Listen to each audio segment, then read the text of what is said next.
program hii inatekelezwa kupitia Wizara ya Uchumi wa Buluu na Uvuvi, na program imejikita katika kusaidia kuendeleza uzalishaji pamoja na kusaidia katika ujenzi wa miundombinu mbalimbali ambayo itaongeza chachu ya maendeleo ya masuala ya uvuvi pamoja na mazao ya baharini.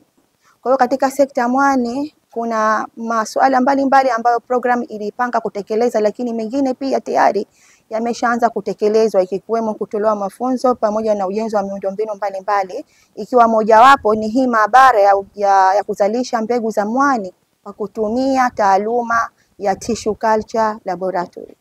Kwa hiyo hii taaluma ya Tissue Culture ni taaluma ambayo itawezesha kuzalisha mbegu za mwani na ili kuweza kuwapatia wakulima mwani ambao wenye viwango bora, lakini pia kuweza kuwasaidia kuzalisha bidhaa ambazo zitawawezesha wao kuweza kupata bidhaa bora zenye viwango katika soko la ndani na nje na sehemu mbalimbali za nje ya nchi. Tunafahamu kwamba kilimo cha mwani kimeanza tangu mwisho wa miaka ya 80, na kipindi chote hicho mpaka hii leo tumekuwa tunatumia mbegu moja. Sote tunafahamu kwamba mwani ni sexually reproductive organism au plant. Kwa hiyo unaweza ukaimagine kuanzia 89 au 88 mpaka leo ile mbegu ishafanywa cloning kiasi gani, kwa sababu kila siku ni ile ile inaoteshwa ile ile.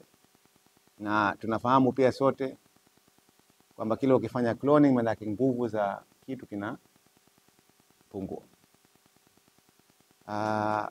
Kuna utafiti ambao unaonyesha kwamba ukilinganisha na ile mbegu ya kwanza katika 80s, ile mbegu ambayo tunaitumia sasa hivi, kiwango cha carrageenan ambacho ndio tunakiogelea sana kwa sasa hivi kama ndio product kubwa inayotoka katika mwani, kwa sababu tunafahamu pia kama tuna export almost 99% ya mwani wetu kama ni raw, na ukifika huko nje content kubwa ambayo inachukuliwa ni carrageenan.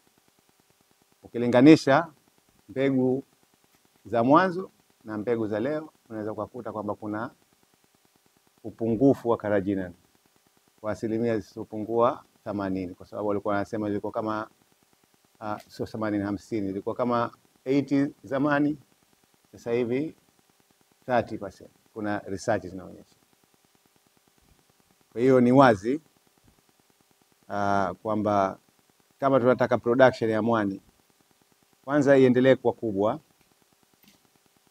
kwa sababu tatizo jingine pia mbali na kuwa upungufu carrageenan ni kwamba mwani sasa umekuwa weak kwenye masuala ya maradhi na kustahimili mabadiliko ya tabia nchi.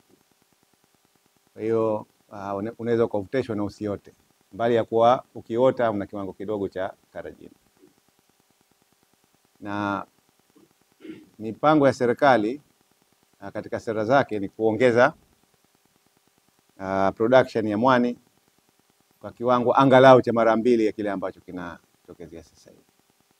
Sasa ukiwa una mbegu ambayo iko na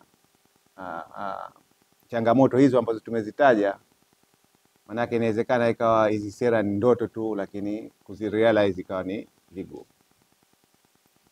Hapo ndo kwa kuna haja ya kuwa na hii seaweed tissue culture lab, sababu hii itatusaidia au kimipango ni kwamba isaidie kuja kuweza kuanza kutoa mbegu ambazo zitakuwa zinahimili hilo joto, zinahimili maradhi na zinaweza zikazalisha kwa wingi. Utafiti ni sehemu ambayo Chuo Kikuu cha Taifa cha Zanzibar inapaswa kufanya kwa nguvu zake zote. Kama ni mandate ya chuo, hii inakuja sehemu ya pili katika orodha ile ya kazi za chuo zinazofanyika. Taaluma inafuata tafiti. Na ni eneo ambalo linahitaji nguvu kubwa sana, ambayo ipo kwa wataalamu lakini pia ipo kwa mahitaji katika jamii zetu zote. Chuo kinafanya tafiti kadhaa kupitia wanafunzi wanaojiunga, wanakuwa na project zao za kitafiti kabla ya kumaliza masomo, lakini wataalamu wetu pia wanafanya tafiti mbalimbali kwa ajili ya kupata matokeo yanayowasaidia katika kutoa machapisho na kusaidia kutoa mapendekezo mbalimbali ya kutatua changamoto ambazo wanaziangalia kwenye tafiti hizo. Lakini pia chuo kinashirikiana na taasisi mbalimbali za kitafiti za ndani pamoja na nje ya nchi kutengeneza miradi ya kitafiti ambayo inasimamia tafiti husika na kutoa matokeo ambayo yanasaidia pia katika kutatua changamoto nyingi. Tunafahamu kwa upande wetu, hususan Zanzibar, eneo la tafiti bado halijapewa nguvu kubwa sana. Hata taasisi zetu za tafiti zilizopo na zenyewe hazijawa na nguvu kubwa sana ya kufanya tafiti hizo. Lakini ni eneo muhimu sana kwa maendeleo ya nchi. Hakuna nchi itakayoendelea bila utafiti. Hiyo utafiti wa kisayansi au utafiti wa namna nyingine. Lakini tafiti ndio ambayo itatoa matokeo ya mabadiliko na maboresho ya shughuli mbalimbali zinazofanyika, zikiwemo za utaalamu na uzalishaji.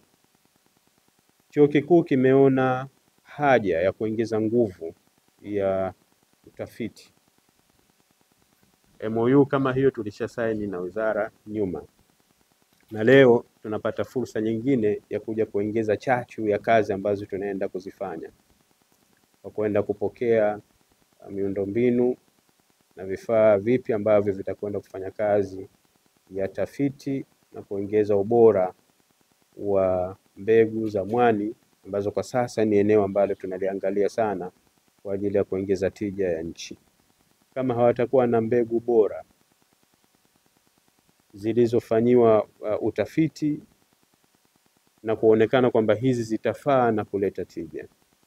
Sasa hii ndio kazi ambayo tunaenda kuifanya. Sasa ukitazama kwa upana wake, sio kazi tu ya mtaalamu kukaa maabara na kuangalia maendeleo ya utafiti wake, lakini ni kazi ambayo utafiti wake utaenda kuweka value katika mzunguko mzima wa sekta hii.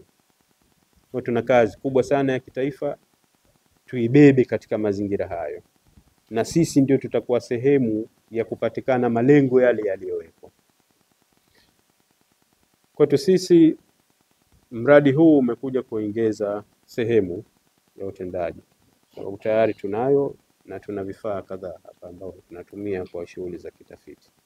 Lakini imekuja sehemu nzuri kwa sababu ni eneo ambalo tayari tumeshaliweka kwenye maeneo hayo ya utaalamu wa bahari, mazao ya bahari, mazingira na mambo mengine ambayo yanaendana na masuala hayo. Yote yanaangukia kwenye uchumi wa buluu. Kuongezeka hili sasa litatupa pia nafasi nyingine ya wigo wa tafiti, lakini pia kuongeza tija kwa jamii kwa yale matokeo ambayo yatakwenda kupatikana.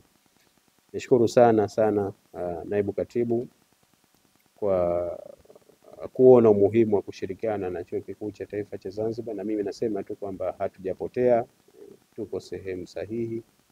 Wakurugenzi wetu na wakuu wetu watakwenda kusimamia hili ili kuweza kufanya kazi ile ambayo imeazimiwa ama imekusudiwa.